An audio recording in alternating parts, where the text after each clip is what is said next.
नमस्कार दोस्तों, कैसे हो आप सब। आशा करती हूँ आप लोग ठीक होंगे। तो आज सुनाएंगे आप सभी को सोहर गीत। बहुत ही प्यारा सोहर गीत है, सुनिएगा और बताइएगा कैसा लगा। अगर आप फेसबुक पे देख रहे हैं तो यूट्यूब चैनल है रेखा विजय ब्लॉग, आप लोग सर्च जरूर करें। और इनका चैनल है सास बहू ऑफिशियल, एक बार सर्च जरूर करें। और अगर यूट्यूब चैनल पे देख रहे हैं फेसबुक विजय कुमार नाम से है, आप लोग सर्च करें। तो चलिए सुनाते हैं ये प्यारा सा सोहर गीत।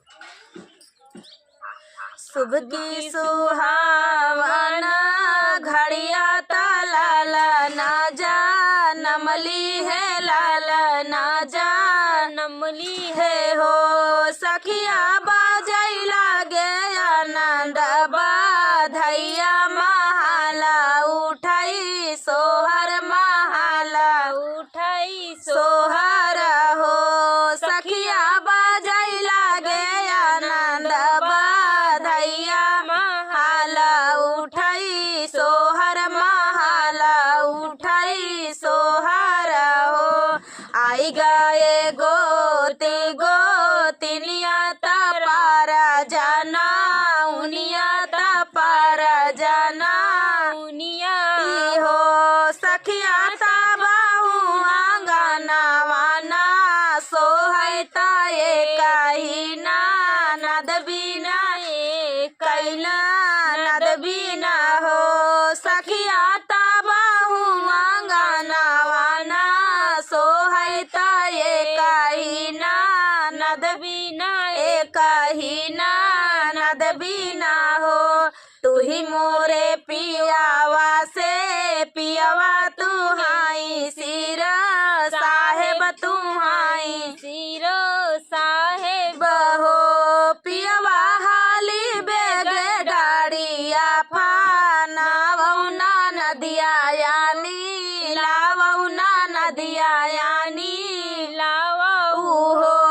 पियावा हाली बेग डाड़िया फाना वौना नदिया यानी लावौना नदिया लैके आवऊ। डाड़िया से उतारैना नदिया डेवाड़िया के ठाड़ी, डेवाड़िया के ठाड़ी भाई हो।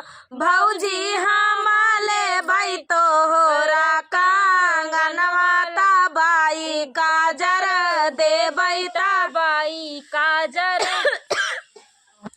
दे बाई हो। भौजी हम तौले बाई सोने कई कंगनवाता बाई काजर दे बैता बाई काजर दे बाई हो।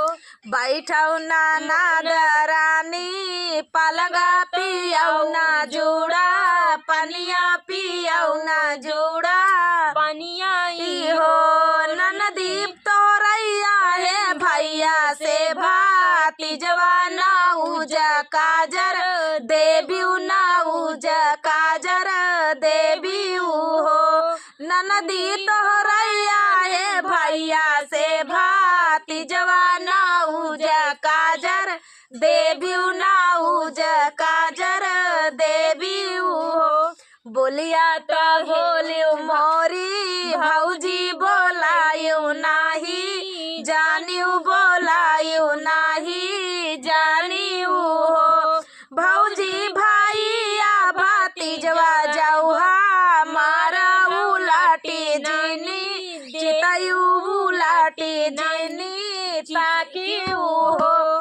भौजी हमरैया है भैया से भातीजवा उलाटी जिनी देखियो उलाटी जिनी ताकियो हो। एतनी बचाना सुनई भौजी ननद के पैया लागियो, ननद के पैया लगाई हो। ननदी लैला ननदी लैला यारे कंगना से हार लाला ना नाही देबै, लाला ना नाही देबै हो। ननदी लैला तू कंगना और हरवा लाला ना नाही देबै, लाला ना नाही देबै हो। बनरा है नाई हर हमार ससुर घर तो हार ससुर घर तो हार हो भौजी हम कैले तो हो से मजाक करे जे जिनी लायू ता दिल से जिन लगाई हो भौजी हम तो करे तोरा से मजाक करे जे जिनी लायू ता दिल से जिन लगाई हो। तो दोस्तों ये प्यारा सा सोहर गीत आप सभी को कैसा लगा कमेंट में बताना। मैं इनकी ननद हूँ, ये मेरी भाभी है, छोटी वाली भाभी हैं। तो चलिए दोस्तों मिलते हैं अगले वीडियो में, तब तक के लिए नमस्कार दोस्तों। इसी तरह प्यार दुलार आशीर्वाद आप लोग देते रहेंगे तो नए नए गीत, नए नए सोहर गीत, नए नए देहाती गीत आप सभी के लिए मजाकेदार बढ़िया चुटकुल्लादार लाते रहेंगे। तो आप लोग प्यार दुलार सपोर्ट बनाए रखिए। फेसबुक की आईडी है विजय कुमार। आप लोग 2 बार सर्च करें चाहे 1 बार सर्च करें, आ जाएगा। नमस्कार दोस्तों, कैसे हो आप सब? आशा करती हूँ आप लोग ठीक होंगे। तो आज सुनाएंगे आप सभी को सोहर गीत, सुनिएगा और बताइएगा कैसा लगा। बहुत ही प्यारा सोहर गीत है। हम ननद भाभी सुनाएंगी, मैं ननद हूँ, ये मेरी भाभी हैं, सुनाएंगी आप सभी को बहुत ही प्यारा सोहर गीत। एक तिरिया होती है, वो ताना पाती है ससुराल में, और पक्षी पेड़ पे बैठा होता है और क्या बोलता है उस तिरिया को, कैसी वचन बोलता है कि तिरिया की ज़िंदगी सुधर जाती है, मतलब जो ताना पाती है। तो चलिए इस सोहर गीत में सुनिएगा, बने रहिए आखिरी तक, समझ में आएगा कि इसमें कहानी क्या है। तो देर न करते हुए चलिए सुनाते हैं ये प्यारा सा सोहर गीत। सासू बोलैनी दिन बोलिया हो नाना दी ताना मारई हो नाना दी ताना मारई हो मोरे रामा कवने हो करमवा से चूके हो ललाना नहीं पाए हो ललाना नहीं पाए मोरे रामा कवने हो करमवा से चूके हो ललाना नहीं पाए हो ललाना नहीं पाए हो। पेड़वा पर बोला थई चिरैया हो मधुरा बोलिया बोलियो मधुरा बोलिया बोलाई हो मोरी रनिया नहीं करियो सास ससुर सेवना हो जेठानिया से झगड़ी हो जेठानिया से झगड़ी हो मोरी रनिया द्वारे से भिखारी लाउटायु हो ललाना कैसे देखबिउ हो ललाना कैसे पाइबी हो मोरी रनिया द्वारे से भिखारी लाउटायु हो ललाना कैसे पाइबू हो ललाना कैसे पाइबी हो।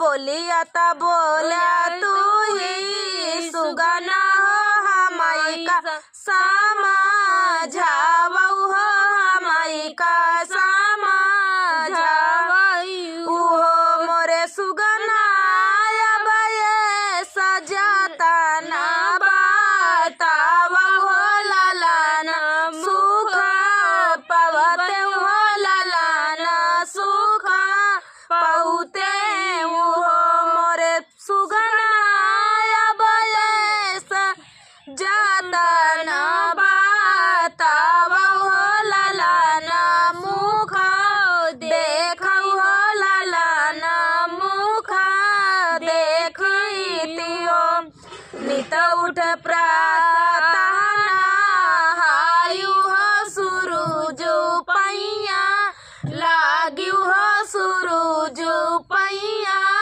लागिउ हो मोरी रनिया भूखे का भोजन करायु रयू हो लालाना सुख पाइबी हो लालाना सुख पाइबी हो मोरी रानिया भूखे का भोजन करायु हो लालाना सुख पाइबी हो लालाना सुख पाइबू हो नित करू सासू जी का सेवा हो जेठानी हंसी बोली हो जेठानी हंसी बोली हो मोरी तिरिया माता हो पिता कई कार्य आदर हो लालाना सुख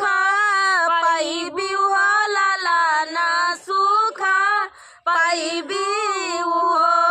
तो दोस्तों ये प्यारा सा सोहर गीत आप सभी को कैसा लगा कमेंट में बताना दोस्तों। रेखा विजय ब्लॉग पे और सास बहू ऑफिशियल पे बहुत सारे गीत पड़े हुए हैं, सोहर गीत और तरह तरह के देहाती गीत, ललनमा सुहाग गीत, उठान गीत, चुटकुल्ला उठान गीत, सभी गीत पड़े हुए हैं। आप लोग एक बार सर्च जरूर करें।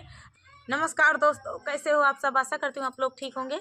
तो आज सुनाएंगे आप सभी को चुटकुल्ला नाच गीत, सुनिएगा और बताइएगा कैसा लगा। बहुत ही प्यारा चुटकुल्ला नाच गीत है। तो देर न करते हुए चलिए सुनाते हैं ये प्यारा सा नाच गीत। एक एक शब्द इसमें चुन चुन के रखा गया है, तो आप लोग जरूर सुने, आखिरी तक सुनना। तो चलिए सुनाते हैं। बाजार चले जाना हमारे सजनवा, बाजार चले जाना हमारे सजनवा, बाजार चले जाना हमारे सजनवा, हल्दी लेते आना धनिया लेते आना, हल्दी लेते आना धनिया लेते आना, मिर्च नहीं लाना हमारे सजनवा, मिर्च नहीं लाना हमारे सजनवा, बाजार चले जाना हमारे सजनवा, बाजार चले जाना हमारे सजनवा, हल्दी पीसी जाती धनिया पीसी जाती, हल्दी पीसी जाती धनिया पीसी जाती, मिर्च बड़ी तीखी हमारे सजनवा, मिर्च बड़ी तीखी हमारे सजनवा, बाजार चले जाना हमारे सजनवा, बाजार चले जाना हमारे सजनवा, लड्डू लेते आना बर्फी लेते आना, लड्डू लेते आना बर्फी लेते आना, जलेबी मत लाना हमारे सजनवा, जलेबी मत लाना हमारे सजनवा, बाजार चले जाना हमारे सजनवा, बाजार चले जाना हमारे सजनवा, लड्डू खाई जाती बर्फी खाई जाती, लड्डू खाई जाती बर्फी खाई जाती, जलेबी रस टपके हमारे सजनवा, जलेबी रस टपके हमारे सजनवा, बाजार चले जाना हमारे सजनवा, बाजार चले जाना हमारे सजनवा, बाजार चले जाना हमारे सजनवा, अरे सासू लेते आना ननदी लेके आना, सासू लेके आना ननदी लेके आना, सावत जी लाना हमारे सजनवा, सावत जी लाना हमारे सजनवा, बाजार चले जाना हमारे सजनवा, बाजार चले जाना हमारे सजनवा, सासू चली जाती नंदी चली जाती, सासू चली जाती नंदी चली जाती, सावता दुख देती हमारे सजनवा, सावता दुख देती हमारे सजनवा, बाजार चले जाना हमारे सजनवा, बाजार चले जाना हमारे सजनवा, बाजार चले जाना हमारे सजनवा। तो दोस्तों ये प्यारा सा बाजार चलेगा सास चली जाती, ननद चली जाती, सबत दुख दे हमरे। यही बिना मना किन जाता है कि इनका जिल ले आया। तो चलिए दोस्तों, नमस्कार दोस्तों, कैसे हो आप सब? आशा करती हूँ आप लोग ठीक होंगे। तो आज सुनाएंगे आप सभी को कहारवा नाच गीत। सुनिएगा और बताइएगा। ननद भौजाई नोक झोंक गीत है, तो बहुत ही प्यारा गीत है। सुनिएगा और बताइएगा कैसा लगा। तो देर न करते हुए चलिए सुनाते हैं ये प्यारा सा ननद भौजाई नोक झोंक गीत।